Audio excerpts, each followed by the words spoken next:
যখন নবীকে ইহুদিরা প্রশ্ন করছিল যে হে নবী ইয়াসআলুনাকা আনির রূহ, আপনি আমাদেরকে রূহ সম্পর্কে বলেন। ইহুদিরা নবীজিকে নবী কিনা যাচাই করার জন্য প্রশ্ন করছিল যে আপনি যদি নবী হয়ে থাকেন তাহলে বলেন রূহ কি জিনিস। রূহ তো আমরা দেখি না, কোনো যন্ত্রপাতিতে ধরা খায় না। একটা রূহ থাকলে আমরা বলি মানুষ, আব্দুর রহিম, আব্দুল করিম। আর রূহটা চলে যাওয়ার সাথে সাথে আমরা আব্দুর রহিম বলি না, লাশ বলি। আমরা বলি যে আব্দুর রহিম চলে গেছে, আর এই তো আব্দুর রহিম এখানেই তো আছে। না, তার লাশটা আছে, আব্দুর রহিম আর নাই। তাহলে রূহ কি? যদি রূহ চলে যাওয়ার পরে মাথা নষ্ট হয়ে যেত, হাত ভেঙে যেত, বলতাম যে একটা অংশ। শরীরের কোনো অংশও না, শরীরের সব অংশ ঠিক আছে, কিন্তু রূহ চলে গেলে আমরা বলি যে আব্দুর রহিম মারা গেছে।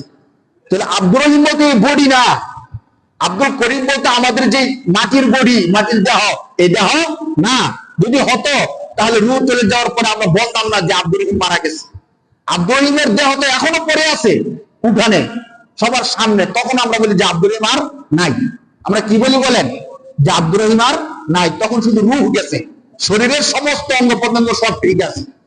তখন নবীকে প্রশ্ন করছে, হে নবী, আপনি যদি সত্যিকার নবী হয়ে থাকেন তাহলে বলেন যে রূহ কি জিনিস। তো নবী তো নিজ থেকে কোনো কিছু বলতে পারে না, নবী যা কিছু বলে সবকিছু শিখাইতেন কে? এই বিশ্বাসটা কিন্তু আমরা 100% রাখতে হবে। এখানেও আমাদের আকীদার বিষয় আছে। নবী নিজের থেকে কোনো কিছুই বলেন না, নবী যা কিছু বলেন শিখাই দেয় কে? আল্লাহ শিখাই দেয়। তখন আল্লাহ কোরআন শরীফের 15 নম্বর পারা সূরা বনী ইসরাঈলের মধ্যে আল্লাহ নিজে বলতেছেন, ইয়াসআলুনাকা আনির রূহ, ওগো আমার প্রিয় হাবিব, তারা আপনাকে জিজ্ঞেস করে, তারা জানতে চায় রূহ কি জিনিস।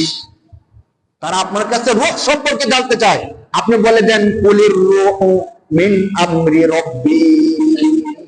রূহ অঙ্গ প্রত্যঙ্গের কোন অংশ না, বরং রূহ হলো আমি আল্লাহর একটা আদেশ মাত্র। সুবহানাল্লাহ।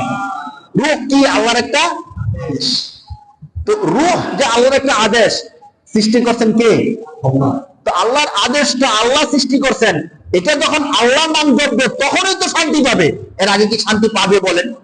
যত বিল্ডিং এর মধ্যে রাখেন, শান্তিতে রাখেন, খাবার দাবার দেন, সবকিছু দেন, যতক্ষণ পর্যন্ত আল্লাহর আদেশ, আল্লাহর সৃষ্টি, আল্লাহর সাথে সম্পর্ক যুক্ত না হবে ততক্ষণ পর্যন্ত শান্তি পাওয়ার কথা না।